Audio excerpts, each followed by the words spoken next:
वहीं यूपी में कांग्रेस सपा से ज्यादा बीएसपी के नजदीक आना चाह रही है, पर विभिन्न कारणों से बीएसपी उससे हाथ मिलाने में रुचि नहीं ले रही है, क्योंकि यूपी चुनाव 2022 भी कांग्रेस और बीएसपी के लिए मुश्किलों भरा रहा था। उत्तर प्रदेश में 4 बार सरकार बनाने वाली बीएसपी केवल 12.88% वोट ही हासिल कर सकी थी। पार्टी को केवल एक सीट पर जीत मिली थी। विधानसभा में विलुप्त होने से तो पार्टी बच गई थी, लेकिन आधार वोट खो बैठी। अब ये रिपोर्ट देखिए।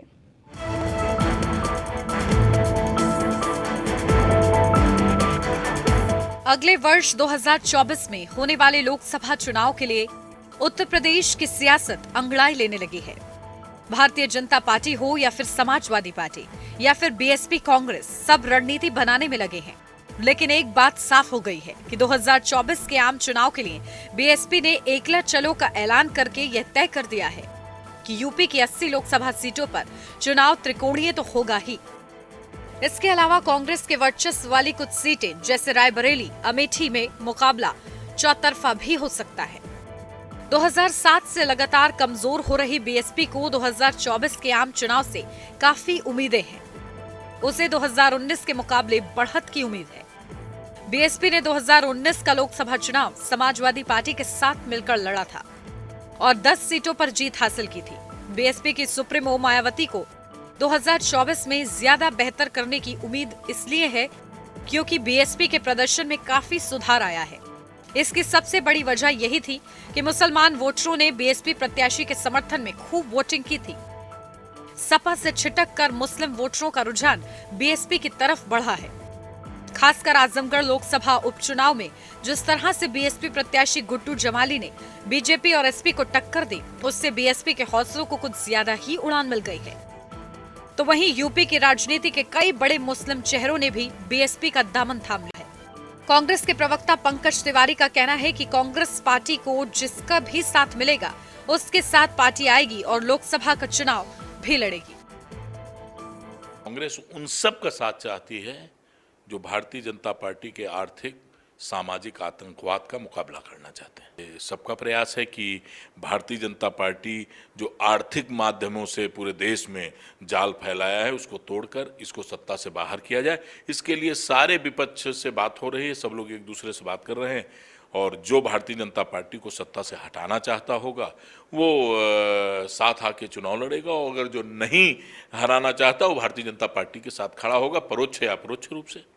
लोकसभा 2024 से पहले कांग्रेस एक बार फिर से बड़ा दांव खेलना चाहती है, यानी कि यूपी में अपनी साख बचाने के लिए एक बार बसपा का साथ पाना चाहती है। उसको लेकर के लगातार तैयारियां और मिलनसार व्यक्तियों के साथ जोड़ मटोड़ करना शुरू हो गया है। यानी कयास लगाई जा रही है कि इस बार के चुनाव में बसपा का साथ पाना चाहती है। ऐसे में क्या बसपा के साथ आने के बाद से कांग्रेस उभर करके यूपी में तेज हो पाएगी या यूपी में अपनी खोई हुई खासियत पूरी तरीके से क्या पा पाएगी, इसको लेकर के लगातार घमासान चल रहा है। लेकिन ऐसे में बसपा ने साफ तौर पर मना करते हुए कहा है कि गठबंधन नहीं, एकल चलो अभियान के अंतर्गत हम राजनीति करेंगे। यूपी चुनाव 2022 कांग्रेस और बीएसपी के लिए मुश्किलों भरा रहा है। उत्तर प्रदेश में 4 बार सरकार बनाने वाली बसपा केवल 12.88% वोट ही हासिल कर पाई है। पार्टी को केवल एक सीट पर जीत मिली। विधानसभा में विलुप्त होने से तो पार्टी बच गई, लेकिन आधार वोट ही खो दिया। बीजेपी ने एक बार फिर सभी दलों को पछाड़ा है। पार्टी ने 41.76% वोट शेयर हासिल किया। वहीं सपा 32.02% वोट शेयर के साथ दूसरे स्थान पर रही। कांग्रेस 2.4% वोट शेयर हासिल कर पाई। कांग्रेस को विधानसभा चुनाव में 2 सीटों पर जीत मिली। वरिष्ठ पत्रकार ज्ञानेंद्र शुक्ला का कहना है कि कांग्रेस खुद को यूपी में मजबूत करना चाहती है, जिसके लिए कांग्रेस बीएसपी अगर एक होती है, लोकसभा चुनाव में बसपा को जरूर इसका फायदा मिलेगा।